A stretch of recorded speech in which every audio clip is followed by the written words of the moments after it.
Hello, everybody. Thank you for listening to Full-Time Hustle Podcast today. I'm really excited about today's episode. We are talking about 5 practical and free ways to grow your business. This is something that I love so much because, hey, anytime I can do something for free to grow my business, I'm all about that. So I hope you enjoy. Listen in.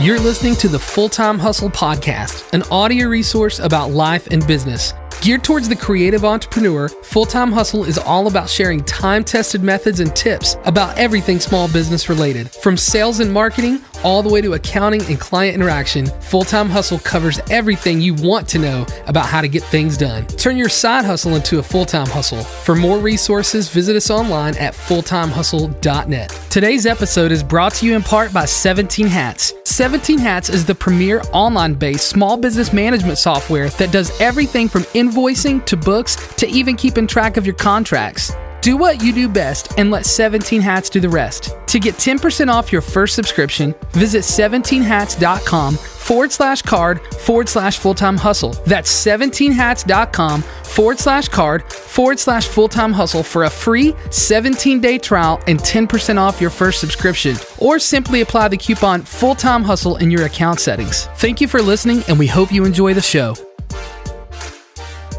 Well, welcome back to another episode of Full-Time Hustle. And I got to tell you, this has really been awesome for me to be able to sit here and discuss these topics every week with my wife. Hi.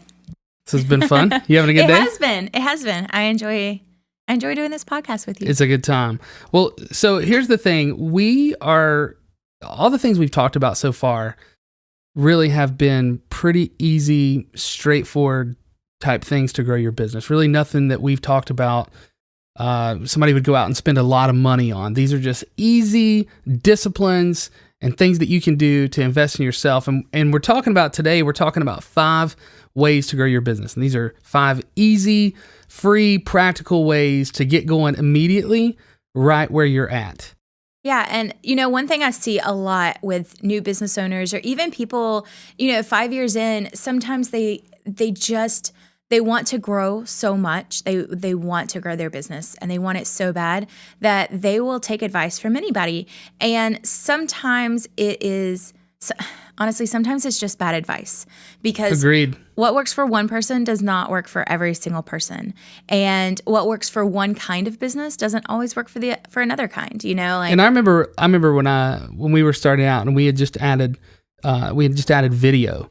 And I was thinking, I have to have this camera, this device, this microphone, this recorder, whatever.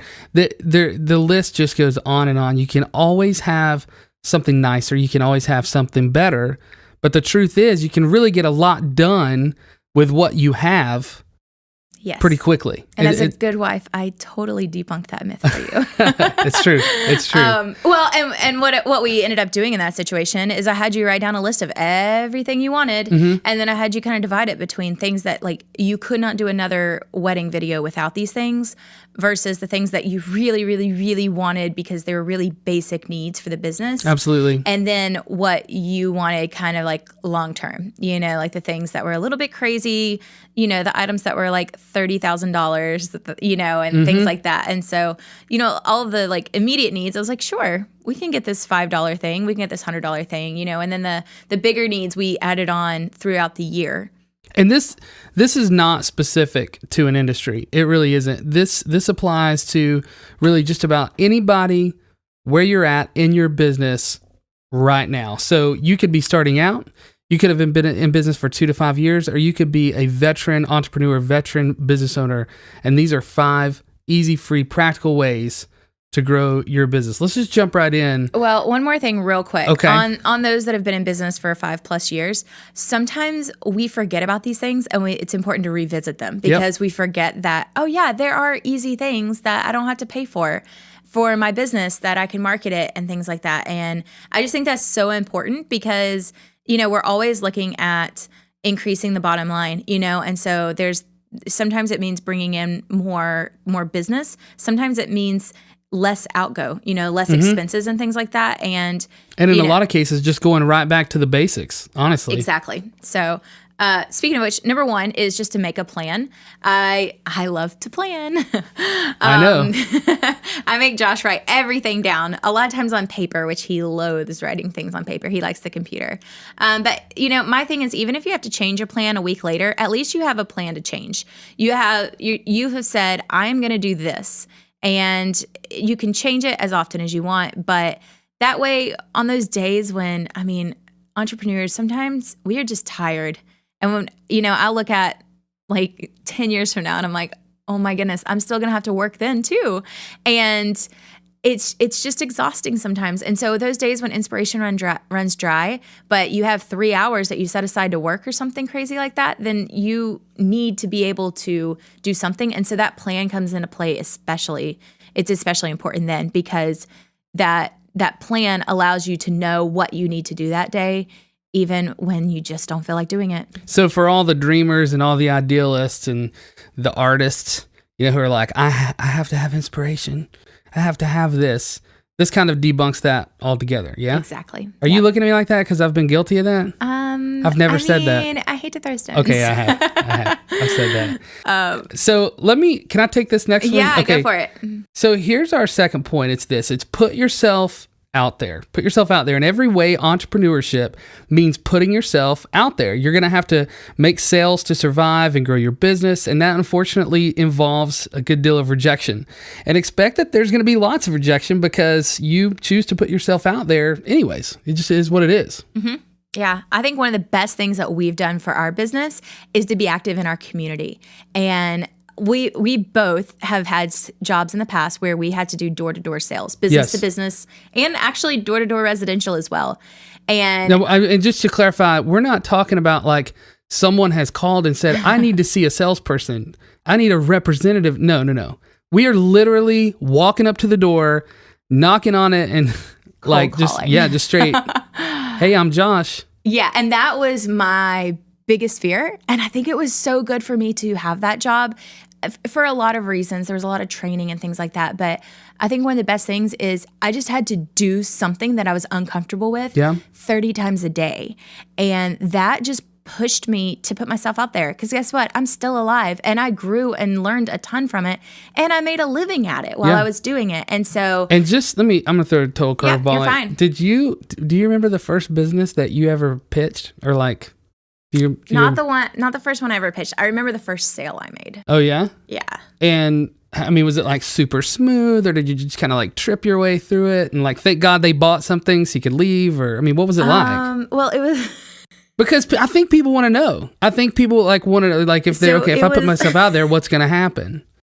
I can tell you won't die. It was so weird. Well, it was a pine straw company, and I didn't know what pine straw was. It's like mulch. Okay. Or something like that. So it was a trailer was their business office, and it was just like one guy in there. Everyone else was like outside working, and I walk in and like I'm pitching him, and I'm like telling him we were selling office supplies, and he was like, well, I need toner. And I was like... Toner is super expensive, and it was like a $750 sale. And I was like, I have toner. That's so funny. It was kind of a lucky sale, but it was very funny. But it helped me see that like sometimes you just get lucky, because if you just do this enough, if you do different things enough, if you put yourself out there enough, then there are rewards. Right. And you do get lucky, but at the same time, if you would have never put yourself out there, if you would have never walked in that business, you would have never put yourself in the position to have gotten lucky. As weird as that sounds. Exactly. So, I would say though, like practically speaking, because obviously most people listening to this are not, knocking on random doors, trying to make sales. For us, it's all about relationships. Mm-hmm. We try to be very active in our community. One, because we love where we live. Yep. And also we just love hanging out with people. So we use that to our advantage as well, because we know that like this isn't why we do it, but in the back of our mind, we're kind of thinking like, hey, the more people that I hang out with, the more people remember me. Remember that we have a business. I don't have to tell them, oh yeah, I own a business. I'm a photographer all the time, because they just know, because we're actually truly friends with a ton of people in our community. And so, all these people, they're not getting married, and they don't have kids getting married all the time, but they meet people who are getting married, or they have, connections on social media. And it's just it's a very organic reach, honestly. And this is through our church. This is through, different organizations that we're involved with. This is trivia. We go to trivia. Yes. We don't get to go as much because life. Yeah. But it is what it is. But we go every time we get a chance, because it's a lot of fun. The trivia at at one of our local restaurants. I was trying to look up a quote just now if you hear computer keys clicking, but I'm in a networking group, and this is sort of a new thing for me, but I love what they say in there. There's this one thing, and it just totally relates to what you just said. They say that it's less about investment and it's more about farming. And what they mean, isn't that awesome? Yeah, and we'll include that quote in the show notes. Yeah, it really is about just a continual, take and give with other people, and just sort of looking out for each other. And that really only comes after relationships have been built and that trust has been established. Mm-hmm. And I know that a lot of people, we're oversharers. Sure. But a lot of people, they aren't that way, and they don't like to put themselves out there. And so one of just an action step I want to take from this episode is make a list of 4 things that you don't mind sharing, and then make a point to share those. And so, okay, if there's certain things, if you don't want to share much about your kids, that's fine, but find something that you don't mind sharing, and make a point to use that as conversation points at times. Or when you're on social media, like Instagram, people love personal things. They're not always wanting, just the sale, or on ours, they don't want wedding photos all the time or anything like that. They want to see who we are and our family and things like that. And so there's just certain things that I'm okay with sharing, and we make a point to actually share those. So absolutely. And let me just correct myself. So it's less about hunting and more about farming, which makes it investing, hunting, whatever. There you go. But seriously, you're not hunting for a kill. You're not hunting for a sale. You're growing a community. And I know that phrase is so overused these days, but it really is a true, if you think of it in a farming aspect, it's not a quick fix. Yeah. It's a slow grow.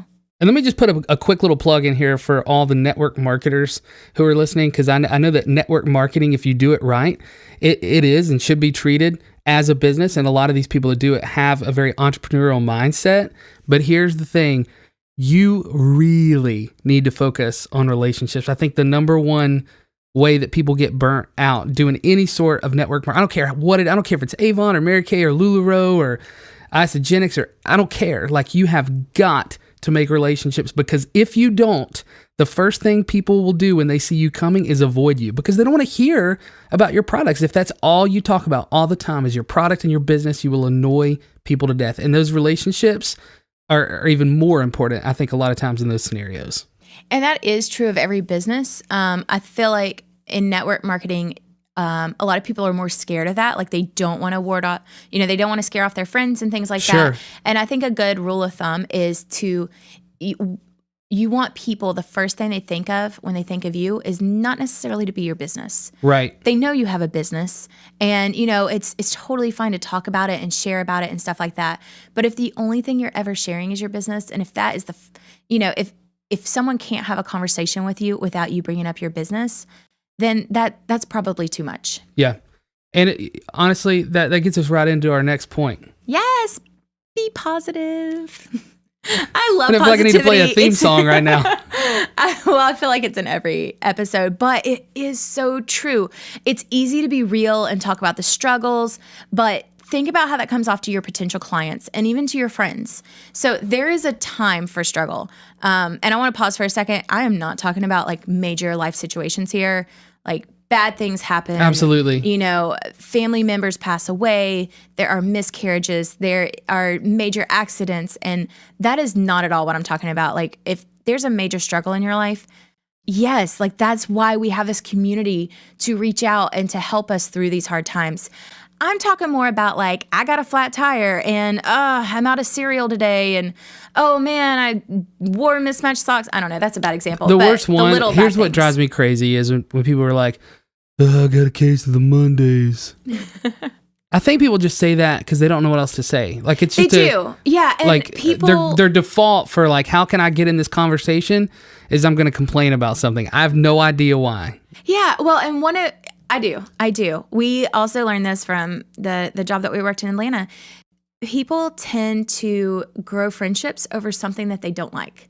Like, oh man, look at the weather today. It's so cold. Or, it's cold. My boss stinks or something like that, and it's like, I think we've all probably been in a grocery store line at some point where like it's a long line and somebody's grumbling about something that you think is a little bit silly to be grumbling about, and they want you to be on board. And, they're like, oh, this cashier is so dumb. She can't even ring stuff up. And I'm just like, oh, it's the weirdest situation. Like literally when that happens, and I get mad on behalf of that person. Cashier. Yeah. And I'm like, my face is turning red. I'm like, oh man, I think a couple of times I've actually been like, she's working hard. She's not, and just trying to turn that around a little bit. Exactly. And I don't think that the other person grumbling really hates the cashier's guts. I think they just more want to bond or want to talk with somebody else in line, and that's the obvious thing to them. Sure. So I think just keeping it positive, what you're sharing, like especially on your personal page and things like that, like on Facebook or Instagram, or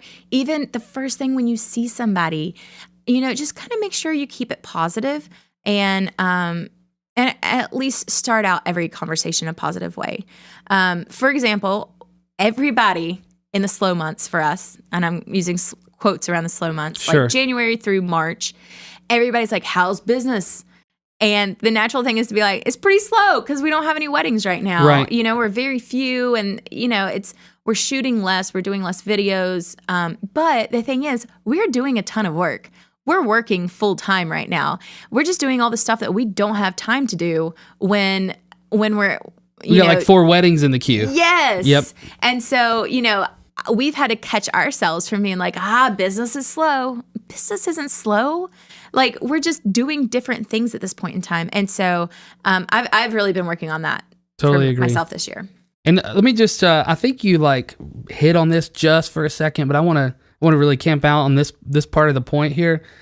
One way that you can be positive is to stay away from hot button issues on social media, especially politics. Oh, it's so funny to hear you say that, Josh. I'm messing with you. Do I say stuff like that? No, but you used to. Okay, I think that, okay.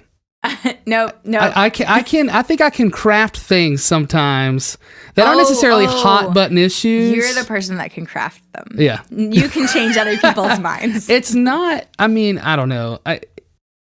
I think if you're just always on a soapbox, then people tend to tune you out.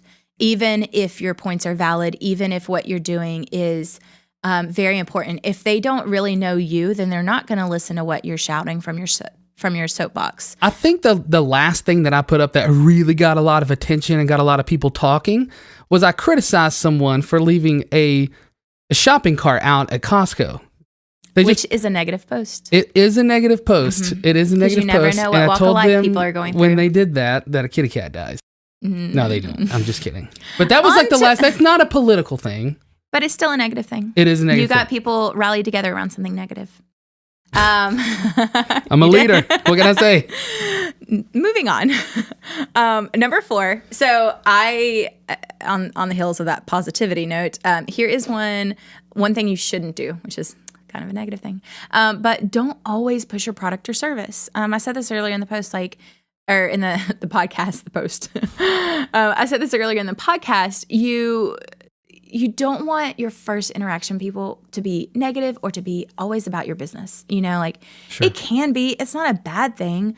I mean, especially if you own a business, you're passionate about it. You want to share everybody. I mean, when I take new wedding photos, I want to be like, hey guys, look at these pictures I took because they're amazing. And there's nothing wrong with that. But if that is always what you're doing, if that's always the first thing people hear, or, oh, try this new makeup product. Ooh, look at my lips, or real estate, if the only thing you ever do on social media is share pictures of open houses. Yeah. Then that's what we see all the time. Then people don't want to, they can tune that out really easy. But if they know who you are, then, I think it makes all the difference. Absolutely. And I don't, just to, in the defense of the realtors, because I love realtors, I don't think it's bad to post about open houses. But when that is the only thing on your page, exactly, it's just, it can be a little troublesome. Yeah. And I think you should share about your business, but it shouldn't always be the number one thing that you share. All right. We're here at the last one, and it's an easy one. You need to practice. Practice. Awesome. So whatever your skill is, you just need to get better at it. It's very easy to skip over that. Like once you get the basics down, you're like, all right, I got enough to run a business. And then you just go with it, and people are hiring you, and you're doing whatever skill you have, whether it's selling something or, a product that you brought to market, or for us, we're taking photos, we're doing videos, and it's so easy to just think like, yep, I have arrived. But because you have clients knocking down your door, the first time I booked like 20 weddings in a year, and I was like, I've done arrived. It. Yeah, this is the goal. Sure, I've hit it. But if you don't continue to learn, then you will be outdated pretty soon. Absolutely. No matter what industry it is, you always have to be growing. You always have to be learning. And let me just say something. I know as business leaders, we're all pursuing excellence, but there was something when I took piano when I was a teenager, something that one of my teachers told me, and oh my gosh, it just completely flipped the paradigm for me in terms of what it means to be to be well practiced and pursue excellence. And it's this: practice doesn't make perfect. That's what she said. She said, practice doesn't make perfect. Perfect practice makes perfect. And what she meant by that was that if you want to practice something and get better at it, you have to practice it the right way. If you constantly practice the wrong thing, if you build bad habits, that can be really hard to come back from. And so you really do need to practice whatever it is that you do to the best of your ability. Yep.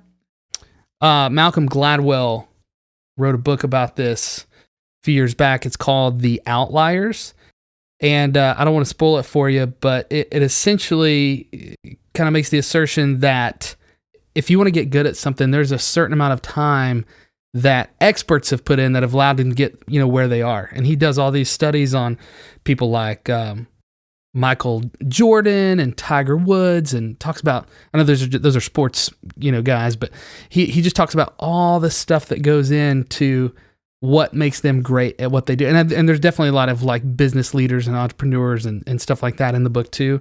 But it's just a great perspective to make yourself aware of when it comes to how good you are at your craft and what it is you're pursuing in your time professionally. That's awesome. And we'll put that in the show notes as well. That's great. Well, I think this about wraps us up for today. And I just want to say that Susan and I we said this at the beginning, but we're being serious. We love talking about this stuff. We love dissecting things about business, whether it's strategy or just habits or disciplines that are necessary for you to be the best you can be. So do me a favor and tell us what you want to hear. If there's a topic that you would like to have us cover, if there's something that you would like to discuss, we might even mention your name. You never know. But I would just love to hear what it is that you feel like is a big deal to you or something that's a big challenge. So join us next week for Full-Time Hustle. Be a great time. We'll talk to you then.